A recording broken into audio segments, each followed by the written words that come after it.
नमो भगवते वासुदेवाय। राधे राधे। माघ मास का महात्म्य 25वां अध्याय। पिशाच कहने लगा कि हे मुनि, केरल देश का ब्राह्मण किस प्रकार मुक्त हुआ, यह कथा कृपा करके विस्तार पूर्वक कहिए। देवदूति कहने लगा, केरल देश में वासु नाम वाला एक वेद पारंगत ब्राह्मण था। उसके बंधुओं ने उसकी भूमि छीन ली, जिससे वह निर्धन और दुखी होकर अपनी जन्मभूमि त्याग कर देश विदेश में घूमता किसी व्याधि से ग्रस्त होकर मृत्यु को प्राप्त हो गया। उसका कोई बांधव न होने के कारण उसकी औघर्व वैदिक क्रिया नहीं हुई और न ही उसकी दाह क्रिया हुई। इस प्रकार क्रिया के लोप होने से निर्जन वन में प्रेत होकर चिरकाल तक फिरता रहा। शीत ताप भूख प्यास के दुख से हाहाकार करता हुआ वह नंगे शरीर रोता फिरता था, परंतु उसको कहीं सद्गति नहीं दिखाई देती थी। स्वथा दान न देने से वह अपने कर्म फल को भोगता था। जो लोग अग्नि में आहुति नहीं देते, भगवान का पूजन नहीं करते, वे आत्मविद्या का अभ्यास नहीं करते, अच्छे तीर्थों से विमुख रहते हैं। जो लोग दुखी लोगों को स्वर्ण वस्त्र तांबुल रत्न फल तथा जल नहीं देते तथा छल कपट के जीविका प्राप्त करने वाले, दूसरों तथा स्त्रियों का धन हरने वाले, पाखंडी कुटिल चोर बाल वृद्ध तथा आतुर और स्त्रियों पर निर्दयता करने वाले, आग लगाने वाले, विष देने वाले, झूठी गवाही देने वाले, कुमार्ग पर चलने वाले, माता पिता भाई बहन संतान तथा अपनी स्त्री का त्याग करने वाले, जो सब तीर्थ में दान लेते हैं, पालन करने वाले, स्वामी को त्यागने वाले, गौर तथा भूमि के चोर, वेदों की निंदा करने वाले, वृथा द्रोह करने वाले, प्राणियों की हिंसा करने वाले, देवता गुरु की निंदा करने वाले, यह सभी बारंबार प्रेत पिशाच राक्षस तथा बुरी योनियों में जन्म लेते हैं। अतएव बुरे कर्मों से बचकर धर्म का कार्य तथा यज्ञ दान और तप आदि करना चाहिए, क्योंकि कर्म फल अश्वमेघ मिलता है। इस प्रकार प्रेत की गति देखकर पाप कर्म कदापि नहीं करने चाहिए।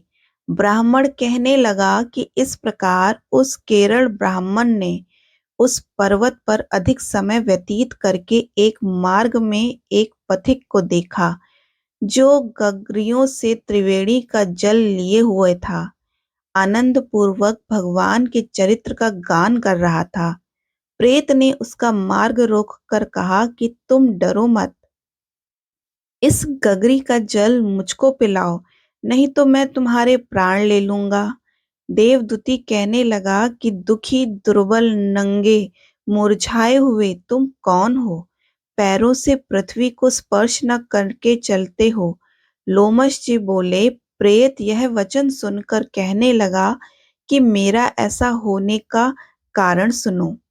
मैंने कभी ब्राह्मणों को ध्यान नहीं दिया, अत्यंत लोभी, क्रियाहीन, दूसरे के अन्न से पलने वाला था।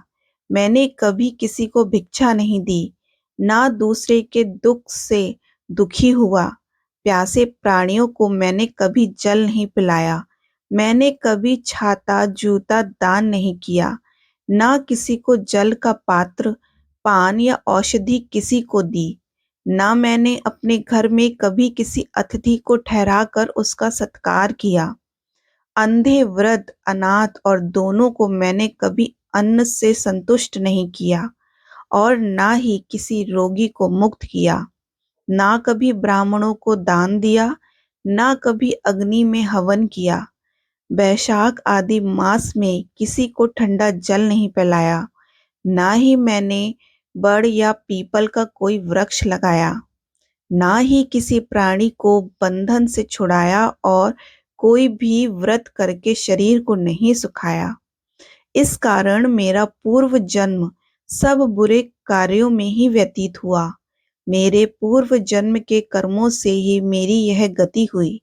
इस वन में व्याघ्र भेड़िए से बचा हुआ मांस तथा जंतुओं के खाने से गिरे हुए फल, वृक्षों पर लगे हुए सुंदर फल तथा झरने का सुंदर जल सब ही मिलते हैं, परंतु देव इच्छा से मैं कुछ नहीं खा सकता। सर्प की तरह केवल पवन झड़न भजड़ करके जीवन व्यतीत करता हूँ। बल, बुद्धि, मंत्र, पुरुषार्थ से लाभ, हानि, सुख, दुख, विवाह, मृत्यु, जीवन, भोग, रोग तथा वियोग में केवल भाग्य ही कारण होता है। कुरूप, मूर्ख, कुकर्मी, निंदित तथा पराक्रम से हीन मनुष्य भी भाग्य से ही राज्य भोगते हैं। काड़े, लूले, लंगड़े, नीतिहीन, निर्गुण, नपुंसक भाग्य से राज्य प्राप्त करते हैं। पर्वत पर भी बलवान राक्षस पिशाच रहते हैं, जिनमें से कभी-कभी कोई-कोई कहीं-कहीं वन में फिरते हैं। अपने कर्म के अनुसार अन्न जल प्राप्त करते हैं, परंतु आपको उनका भय नहीं होना चाहिए, क्योंकि धर्मात्मा पुरुषों की उनकी पवित्रता ही रक्षा करती है। ग्रह, नक्षत्र, देवता स्वतः धर्मात्माओं की रक्षा करते हैं। यह पिशाच आप जैसे भक्त की तरफ आंख उठाकर भी नहीं देख सकते। जो नारायण भगवान की भक्ति से पवित्र रहता है, उसको प्रेत, पिशाच, पूतना कोई बाधा नहीं दे सकता।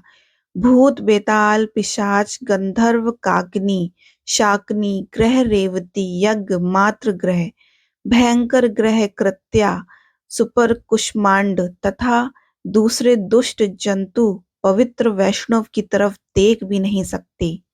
जिसकी जीवा पर गोविंद का नाम, हृदय में वेद तथा ऋतु विद्यमान है, जो पवित्र और दानी है, उनको कभी भय नहीं हो सकता।